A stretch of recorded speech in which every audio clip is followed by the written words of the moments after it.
Dahil birthday mo, piliin mong maging blessings sa iba. Happy birthday po sa ating mga viewers na may birthday today. Sana po ay marami pa kayong matanggap na blessings sa buhay ninyo.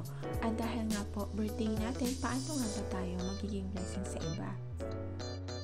Dito po sa ating bansa, kadalasan po ang mga nagsiselebrate ng birthday ay nagbi-videoke, naglalasing, nagbibisyo, and the like. Hindi naman po ito masama as long as we take it moderately and as long as hindi tayo nagiging bad influence sa ating mga kaibigan. Iwasan din po sana natin ang wantusawa na pagbi-videoke, lalo na kapag oras ng gabi. Huwag po natin ikatwiran na birthday po natin at minsan lang naman ito sa isang taon.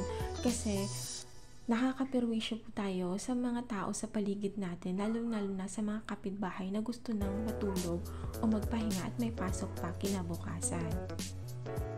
Tandaan po natin na ang purpose kaya po tayo ay isinilang, unang-una ay para po maging blessings tayo sa ating mga magulang. Pangalawa po, para maging blessings din tayo sa ating kapwa at hindi po maging perwisyo. Ang mga sumusunod po ay mga example na po pwede natin gawin para po maging blessings tayo sa iba sa ating birthday. Mag-donate sa isang charitable institution. Gift giving or food giving to homeless or street dwellers. Gift giving or food giving to people who constantly serve you. Example, garbage collectors. Sa simpleng paraan po ay makakatulong tayo sa iba.